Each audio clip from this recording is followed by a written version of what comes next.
अथ सप्तमोऽध्यायः। मैत्री उवाच।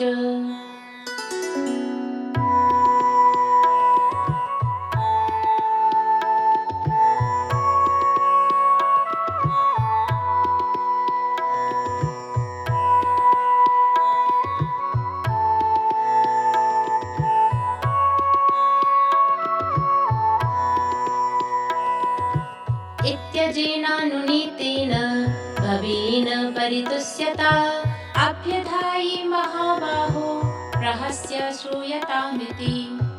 श्रीमहादेव उवाच। नागं प्रजेसे बालानां वर्णयेनानुचिन्तये देवो मायाभिभूतानां दण्डस्तत्र धृतो मया। प्रजापते दग्धशिश्लो भवत्वज मुखं शिरः मित्रस्य चक्षुषिक्षेत भागं स्वं बर्हिषो भगः। पूषा तु यजमानस्य दद्भिर्जक्षतु पिष्टिभुक् देवाः प्रकृतसर्वाङ्गा ये मा उच्छेषणं ददुः। बाहुभ्यामश्विनोः पूष्णो हस्ताभ्यां कृतिबाहवः भवन्त्वद्वयवश्चान्ये वस्तस्मश्रुर्भृगुर्भवेत्। मैत्री उवाच। तदा सर्वाणि भूतानि श्रुत्वा मीढुष्ठमोदितं परितुष्टात्मभिस्तात साधु साध्वित्यथा ब्रुवन्।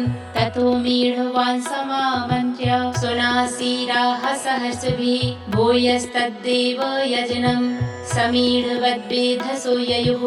विधाय कास्नेन च तद्यदाह भगवान् भवः सन्ददुः कस्य कायेन सवनीयपशोः शिरः। सन्धीयमाने शिरसि दक्षोरुद्राभिवीक्षितः सत्यः सुप्तिवोत्तस्थौ ददृशे चाग्रतो मृडम्। तदा व्रसध्वजत्वे स कलिलात्मा प्रजापतिः शिवावलोकादिभवत् क्षरध्रद इवामलः। भवस्तवाय प्रतिधीर्नाशक्नोदनुरागतः औत्कण्ठ्याद् बाष्पकलया सम्परीतां सुतां विस्मरन् कृच्छ्रसंस्तभ्य च मनः प्रेम विह्वलितः सुधीः शशंस निर्व्यलीकेन भावेनेशं प्रजापतिः। दक्षुवाच। भूयाननुग्रहे अहो भवतः क्रतो मे दण्डस्त्वया मयि व्रतो यदपि प्रलब्धः।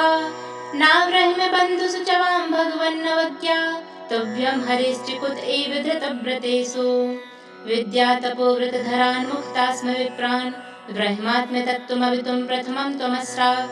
तद्ब्राह्मणान् परं सर्वविपत्सुपासि पालः पशून् विभो प्रगृहीतदण्डः।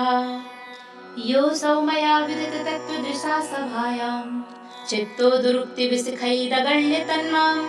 अर्वाक् पतन्तिमर्हत्वमनिन्द्रियापात् दृष्ट्या दया स भगवान् स्वकृतेन तुष्येत्। मैत्री उवाच।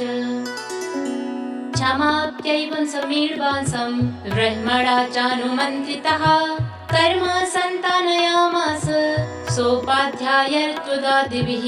वैष्णवं यज्ञसन्तत्यै तिकपालं द्विजोत्तमाः पुरोडासं निर्वपन् वीरसंसर्गशुद्धये अध्वर्युडात्त हविषा। यजमानो विशाम्पते धिया विशुद्धया दध्यौ तथा प्रादुरभूद्धरिः।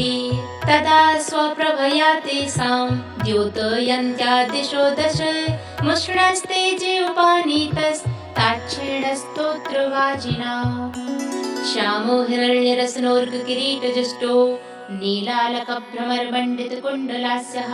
कम्बब्जचक्रसरचाप गदासि चर्म व्यग्रैः हिरण्मयभुजैर्विकर्णिकारः। वक्षस्य दिशतवधूर्वनमाल्युदार हासावलोककलया रम्यश्च विश्वं। पार्श्वभ्रमद्व्यजनचामरराजहंसः श्वेतातपत्रशशिनोपरि रज्यमानः।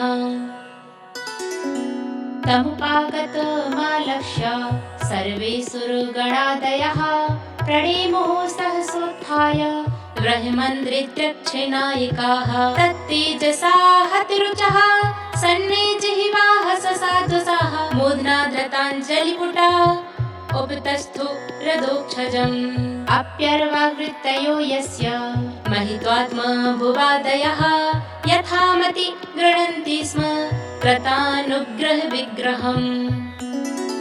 दक्षो गृहीतार्हसादनोत्तमम् यज्ञेश्वरं विश्वसृजां परं गुरुं सुनन्दनन्दाद्यनुगैर्व्रतं मुदा गृह्णन् प्रपेदे प्रयतः कृताञ्जलिः।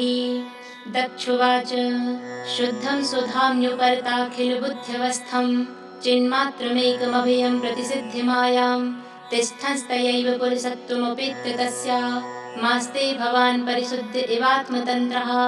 ऋत्विज ऊचुः तत्त्वं न ते वैमनञ्जनरुद्रशापात् कर्मण्यवग्रह धियो भगवन् विदामः। धर्मोऽपि लक्षणमिदं त्रिप्रदध्वराख्यं ज्ञातं यदर्थमधिदैवमदोऽव्यवस्थाः। सदस्याऊचुः उत्पत्ति यद्वन्यशरण उर्क्लेश दुर्गेन्द्रकोग्र व्यालान्विष्टे विषयमृतस्यात्मगेहोरुभारः द्वन्द्वस्वभ्रे खलमृगभये शोकदावेक्यसार्थः। पादौ कस्ते शरणद कदा याति कामोपसृष्टः। रुद्रोवाच तव वरदवराङ्घ्रावासिसेहाखिलार्थे ह्यपि मुनिभिरसक्तैरादरेणार्हणीये। यदि रचितधियं मावित्तिलोकोपविद्धं जपति न गणये तत्त्वतपरानुग्रहेण। भृगुरुवाच यन्मायया गहनया पिहतात्मबोधा ब्रह्मादयस्तनुभृतस्तमसि स्वपन्तः नात्मन्श्रितं तव विदन्त्यधुनापि तत्त्वं सोऽयं प्रसीदतु भवान् प्रणतात्मबन्धो। ब्रह्मोवाच नैतस्वरूपं भवतोऽसौ पदार्थ भेदग्रहैः पुरुषो यावदीक्षेत् ज्ञानस्य चार्थस्य गुणस्य चाश्रयो मायामया व्यतिरिक्तो यतस्त्वम्। इन्द्रोवाच इदमप्युचित विश्वभाविनं वपुरानन्दकरं मनोदृशां सुरविदविक्षपणैरुदायुधैः भुजदण्डैरुपपन्नमस्कृभिः। पत्नी ऊचुः यज्ञोऽयं तव यजनायकेन सृष्टो विध्वस्तः पशुपतिनाद्यदक्षिकोपात् तं नस्त्वं शवसेनाभुशान्तुमेधं यज्ञात्मन्नलिनिरुचादृशा पुनीः। ऋषय ऊचुः अनन्वितं ते भगवन् विचेष्टितं यदात्मनाचरसि हि कर्मणाज्यसे विभूतै यत् उपसेदुरीश्वरीं न मन्यते स्वयमनुवर्ततीं भवान्। सिद्धाऊचुः अयं त्वत्कथामृष्टपीयूषनद्यां मनोवारणः क्लेशदावाग्निदग्धः त्रसार्तो वगाढो न सस्मारिदावं न निष्क्रामति ब्रह्मसम्पन्नवन्नः। यजमान्युवाच स्वागतं ते प्रसीदेश तुभ्यं नमः श्रीनिवास श्रिया कान्त्यात्राहिनः त्वामृतेऽधीशनाङ्गैर्मुखः शोभते शीर्षहीनः कबन्धो यथा पूरुषः। लोकपालाऊचुः द्रष्टः किं नो दृग्भिरसद्ग्रहस्त्वं प्रत्यग्द्रष्टा दृश्यते येन दृश्यं माया हि सा भवदीया हि भूमन् यस्त्वं षष्ठः पञ्चभिर्भासि भूतैः। योगेश्वराऊचुः प्रेयान्नतेऽन्योऽस्त्यमुतस्त्वयि प्रभो विश्वात्मनीक्षीन्न पृथग्य आत्मनः अथापि भक्त्येष तयोपधावता मनन्यवृत्त्यानुग्रहाणि वत्सल। जगदुद्भवस्थितिलये सुदैवतो बहुविद्यमान गुण्यात्ममायया रचितात्मभेदमतये स्वसंस्थया विनिवर्तित ब्रह्मगुणात्मने नमः। ब्रह्मोवाच नमस्ते श्रितसत्त्वाय धर्मादीनां च सूतये निर्गुणाय च यत्काष्ठां नाहं वेदापरेऽपि च। अग्निरुवाच यत्तेजसाहं सुसमित्यतेजा हव्यं बहिः स्वध्वर आज्यसिक्तं तं यज्ञेयं पञ्चविधं च पञ्चभिः सृष्टं यजुर्भिः प्रणतोऽस्मि यज्ञं। देवाऊचुः पुरा कल्पापाये स्वकृतमुदीरीकृत्य विकृतं त्वमेवाद्यसि तस्मिन् सलिले उर्गेन्द्राधिशयने पुमांसे से सिद्धैर्हृदि विमृशिताध्यात्मपदविः स एवाद्याक्षिणोर्यः पथि चरसि भृत्यानवसिनः। गन्धर्वाऊचुः अंशांशास्ते देवमरीच्यादय एते ब्रह्मेन्द्राद्या देवगणा रुद्रपुरोगाः क्रीडाभाण्डं विश्वमिदं यस्य विभूमन् तस्मै नित्यं नाथि नमस्ते करवाम्। विद्याधराऊचुः त्वन्माययार्थमविपद्य कलेवरेऽस्मिन् कृत्वा ममाहमिति दुर्मतिरुत्पथैः स्वैः क्षिप्तोऽप्यसद्विषैलालस आत्ममोहं युष्मत्कथानृतनिसेवक उद्भ्युदस्ये।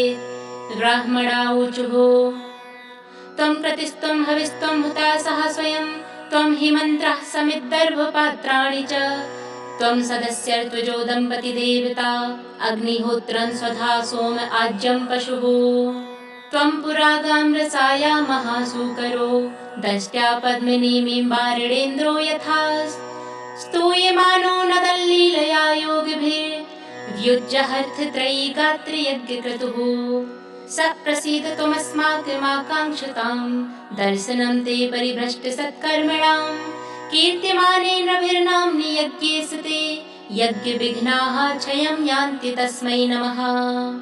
मैत्रेय उवाच इति दक्षः कविर्यज्ञं भद्रे रुद्रावमर्षितं कीर्त्यमाने ऋषिकेशे सन्निन्ये यज्ञभावने भगवान् स्वेन भागेन सर्वात्मा सर्वभागिभुक् दक्षं बभास आभास्य प्रीयेमाणे इवानघ।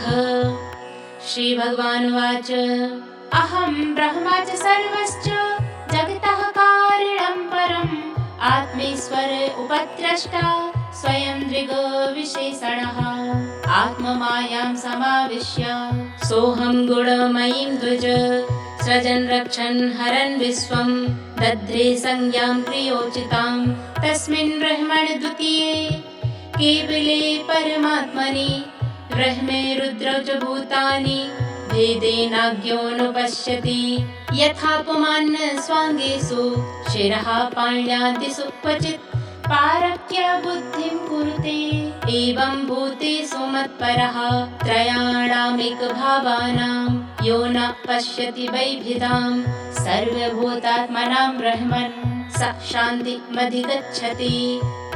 मैत्रेय उवाच एवं भगवतादिष्टः प्रजापतिर्हरिम् अर्चित्वा क्रतुना स्वेन देवानुभयतो यजत् रुद्रं च स्वेन भागेन ह्युपाधावसमाहितः कर्मणो दवसानेन सोमपानितिरानपि उदवस्य सह ऋत्विग्भिः सस्नावो बवृथं ततः तस्माऽप्यनुभावेन स्वेनैवावाप्तराधसे धर्म एव मतिं दत्त्वा त्रिदशास्ते दिवं ययुः एवं दाक्षायणी हित्वा सती पूर्वकलेवरं यज्ञे हिमवतः क्षेत्रे मीनायामिति शुश्रुम तमेव दयितं भूय आवृङ्क्ते पतिमम्बिका अनन्यभावैकगतिं शक्तिः सुप्तेव पूरुषम् एतद् भगवतः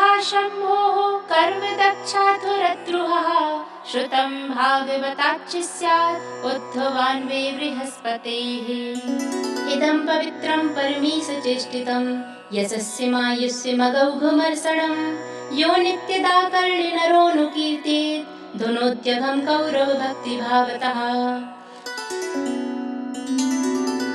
जय जय श्रीमद्भागवते महापुराणे पारमहंस्यां संहितायां चतुर्थस्कन्धे दक्षयज्ञसन्धानं नाम 7मोऽध्यायः। श्रीकृष्णार्पणमस्तु।